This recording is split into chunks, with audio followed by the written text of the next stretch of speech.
Death's Door is beautiful. Woo! He said it! That's the name of the video! Death's Door is a wonderful game created by Studio Acid Nerve, released fairly recently in the summer of 2021 that revolves around such fun topics as funny little crows, the ethics of killing and bureaucracy. I first found out about this game from The Completionist, another YouTuber on the platform who 100% completes every game he sees. The name of the game alone made me interested to see what it was about, and after clicking on his video, seeing the unique art style, and hearing what it's about, I knew I wanted this game. And I mean, who could say no to this face? So naturally, I waited 3 months because I have issues with commitment, finally bought it, and loved it. So today, I'd like to share my feelings towards this game as well as give you a semi-serious review of it. So let's go do the dying. That's not what you do in the game. I mean, you kinda do, but that's not the main point. At the start of the game, we arrive at a place called the Reaping Headquarters via a mysterious floating bus. In Death's Door, you play as this unnamed crow, who, like most other crows in this world, has been tasked with reaping souls from the people whose time has come. The way crows reap souls is by going to the realm of the living through these special doors, and once a soul has been peacefully reaped, it's brought back to the headquarters so the soul can power the doors that get you to the souls. It's an endless cycle. Also, all the reaping crows are immortal, except if they go to the realm of the living, then they become very easily killable.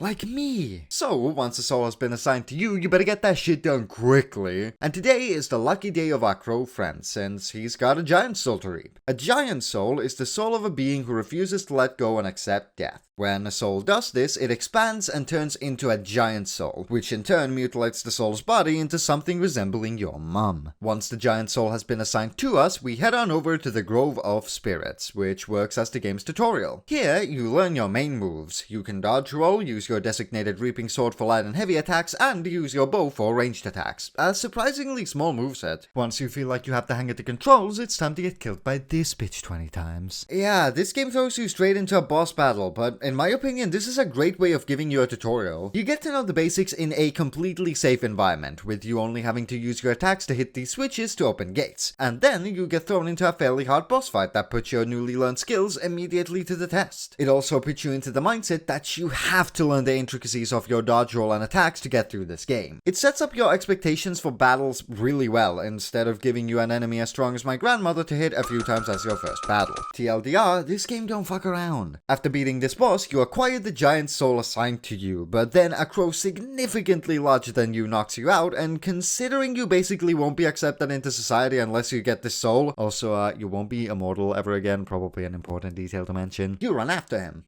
Now we're in the Lost Cemetery, a middle ground between the Reaping Headquarters and the living world, life and death. You roam around this area finding secrets, which I'll get to later, learning more about your moves by killing the occasional Pyramid Head knockoff, bat, zombie, and terrifying castle boss creature, how did you get here? And learning more about this interesting world. The main way you get more info about this world you're in is through the side characters, and one of the first side characters you'll find is Tidhone, a friendly gravedigger whose only interest in this world is to die, and considering the state of the world currently, same. After meeting Tidhone and more exploring, you catch up to the old crow. You see him transfer the giant soul you reaped into a big ass door. He then turns around and tells you that this is Death's Door. Oh my god. Holy shit, that's like the name of the game. And that he is in a similar situation to yours. He once had a soul assigned to him, but lost it behind this door. And now with his immortality stripped away, he is forced to grow old and eventually die. And now that he's given your soul to the door too, actual dickhead, you're in the same predicament unless you can open that door. The only way of possibly opening the door now is to get the 3 most powerful giant souls in the world to finally crack the door open, so you and the Grey Crow can both get the souls acquainted to you and gain back your immortality. And that is the basic premise of Death's Door.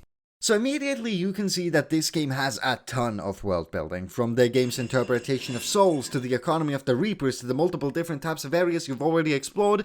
This game oozes personality and it clearly has a story to tell. And what adds to this world building are the visuals. I mean, just look at this, look at this, look at this. How'd that get there? Don't look at that, please don't look at that. The game's pretty. Another thing that enhances the game's world is the music. The music was composed by David Fenn, who's also the co-creator of the game. game. Apologies for going all music nerdy on you, but even though the score is very orchestral, it still feels nice and organic, and a big problem I usually have with orchestral scores is that all the songs tend to sound the same, but that's not an issue here due to the interesting melodies. Oh, look at me, being all fancy, talking about music and drinking the blood of peasants. Anyways, here's a few snippets of some of my favorite tracks in the game.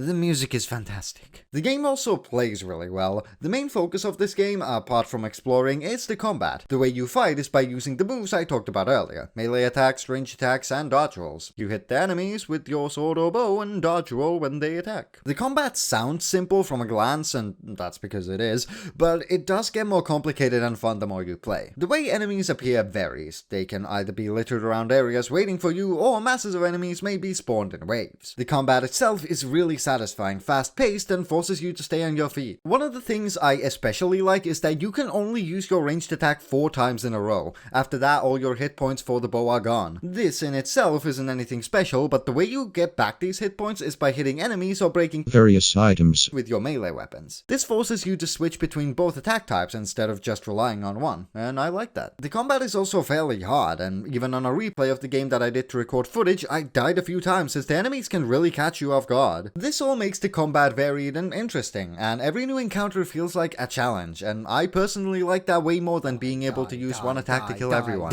Okay, I've talked about the visuals, the music, the gameplay.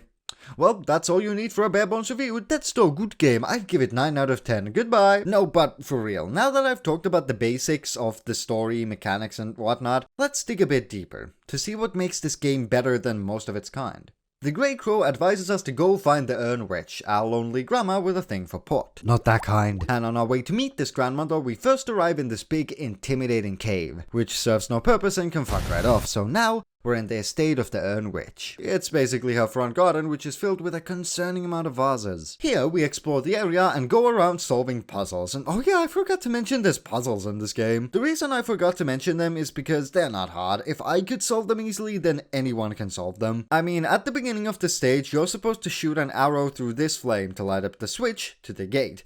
But I didn't figure that out and realized what I was supposed to do like 5 minutes later. I'm as dumb as the average Twitter user, yet after this screw up I could do all the puzzles easily, so there's really nothing to say about them apart from they're easy. Moving on. You go about your day defeating enemies and solving puzzles, and you end up meeting another friendly face. Pothead. Let me tell you, my man's is like my favorite character in the game. I don't actually want to talk too much about him since I want you to experience his energy for yourself. After more puzzles, beatdowns, and drive-ins, you get inside the Urn Witch's manor, where you find a large door. This door requires 4 souls to open, and those 4 souls are somewhere inside this manor, so your next objective is to find these souls. You explore the manor, fight enemies, and solve puzzles until you find the first of the 4 souls. And as expected, you get locked in a room and enemies start popping up. What the hell is that? This licky tongue looking ass thing is one of the 3 mini bosses I've encountered so far on this journey. But the thing is, they never get explained. They're just kinda there to be big and bad, and for a game this filled to the brim with detail and world building, I'm kinda surprised and disappointed with the fact that these mini bosses are just kinda here for gameplay's sake. But oh well, it's not that big of a deal. Hey, Superior from the future here. I just realized that the licky-tongue looking ass thing is not actually a mini-boss and it's just a bit of a tougher enemy, so sorry about that. But my point about mini-bosses does still stand though. Back to the point. Once all the enemies have been beaten, the first soul can be set free. The soul gets sucked into the door and we start heading back and...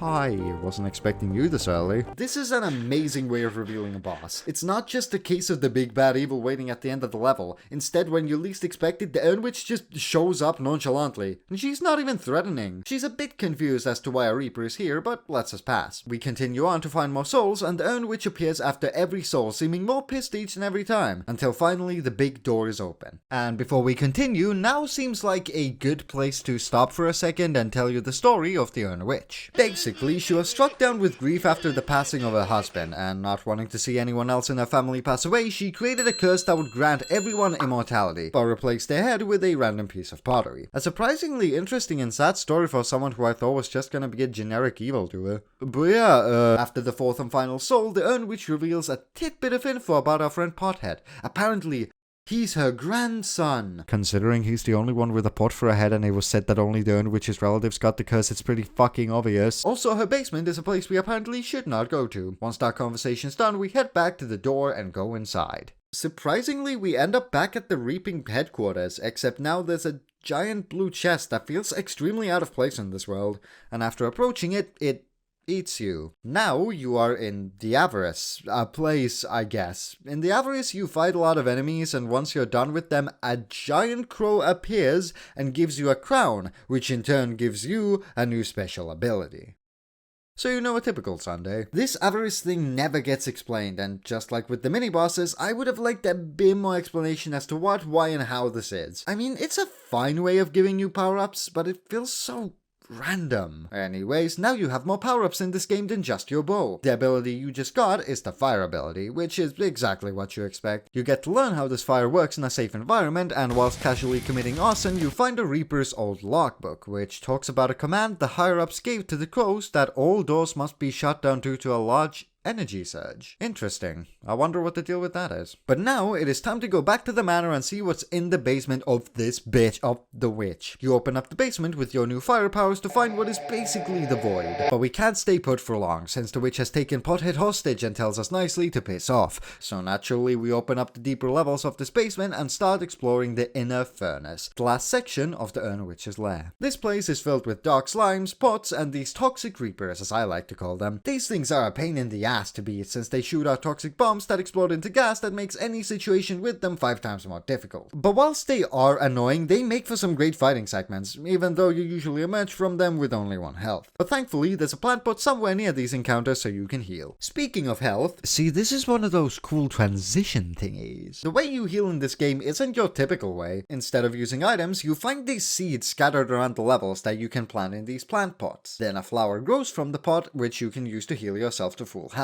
There's only a limited amount of seeds in a given level, and if you don't restart a section completely, you can only use a specific flower pot once during the entire game, which leads to an interesting dynamic. Do I use one of my seeds now, or risk it and wait for the next pot, which could be really far away in case the next section's piece easy? The game is pretty forgiving when it comes to giving out these seeds. You almost never run out of them, and you can expect to see a plant pot after basically every major battle, so it's not that big of a risk-reward system, but it's still a cool way of doing healing instead of going with regular healing items. After healing yourself, you continue on to experience more sections of the map, doing similar things to what you've done before, but with some differences to keep things interesting. And you finally end up at the boss room of the Urn Witch.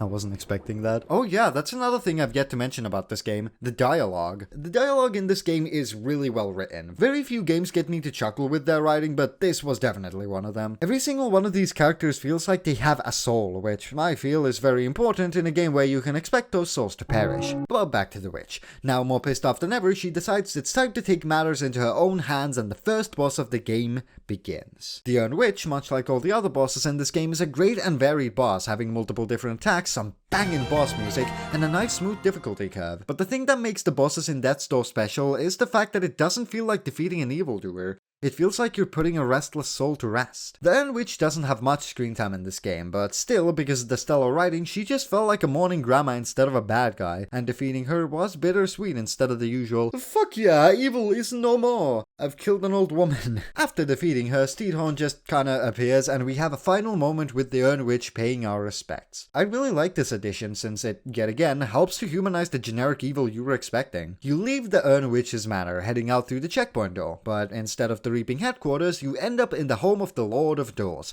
the guy who runs this whole system. You have some pretty entertaining banter, but you get a feeling something's off with this strange key man. But with that conversation out of the way, you're done with the Urn Witch. 1 out of 3 souls down. And that is where I'm actually gonna leave it when it comes to the story. I initially wanted to cover the entire game in this one video, but then I realized that wouldn't leave much for you to go and discover yourself. I'm just giving you a little snippet of what the game's like. So instead of spoiling the entirety of the game, I'm gonna address the main question of this video. What makes Death's Door so beautiful? But before that, I'm gonna bitch. Yeah, this game ain't perfect, much like any other game. And to give my more cynical side a chance to talk for once, I'd like to address some of the not-so-good things about this game. Firstly, the checkpoints. Death's Door's checkpoints are these doors that, on top of saving your progress, take you back to the Reaping headquarters if you want to. But they are so far away from each other. In every new area, there are only 4 checkpoints, and whilst this does add a bit of extra challenge when initially going through that area, if you want to just look for secrets and, let's say, accidentally die, it's really frustrating to go through a long ass section of the game you've gone through multiple times already just to get to where you were. More checkpoints would have been nice. Secondly, as I said before, there were some things like the avarice that just kind of happen in this game, and I would have loved some more explanation as to what the hell these unexplained things were. Obviously, most of the unexplained things were there just for gameplay's sake, but again, the amount of detail in this game made me expect an explanation for everything, and when I didn't get one, it made me not so happy. Okay, I'm done being negative, back to the good stuff. What makes Death's Door so special? Well, apart from everything I've mentioned so far, this game got me thinking of a lot of things. You know how I've made some jokes about my own mortality throughout this video? Yeah, that's because I started thinking about those kinds of things whilst playing through this game. I know I'm only 17 and have a long life ahead of me, maybe, but death is inevitable, and to be honest, this is one of the better ways I could have come to terms with that idea. By the way, this is where the endgame spoilers part begins. If you don't want to hear those, then this is your cue to leave. I mean, the message the game is trying to send ain't subtle. At the end, the game outright says, please don't be scared of death multiple times. But the way this message is delivered is really nice. Everyone is scared of death, and every boss you fight is just another person too scared to die, but it's gonna happen one day, like it or not. And you've just got to accept it and move on. Again, not the most unique or profound message, but it did hit me. And it hit me a bit more than I was expecting. Everything about this game just forms into an experience. One second you're laughing at Funny Pot Man, and next you're questioning existence itself. Overall a mixed bag of emotions, but a good time nonetheless. And if we take the message away from Death's Door and just look at it as a game, it's really good. I didn't even mention everything this game has to offer. There's so many varied enemies and areas, secret rooms, secret items, secret bosses, a whole new adventure you can go on after beating the game, the different weapons, etc. Death's Door made me feel good. Death's Door made me feel bad. Death's Door made me feel pissed since these fucking hammer bastards take so many hits to kill and they have ranged and melee attacks, god damn it! But overall, Death's Door became an experience I was not expecting, and I'm extremely glad I played it. You should too. It's absolutely in my top 3 favorite games of 2021, and I can safely say that it was beautiful. That's the name of the video. Whoops, he made the same joke 3 times. He doesn't get to live anymore. Your funny license has been revoked, so has your life. Goodbye.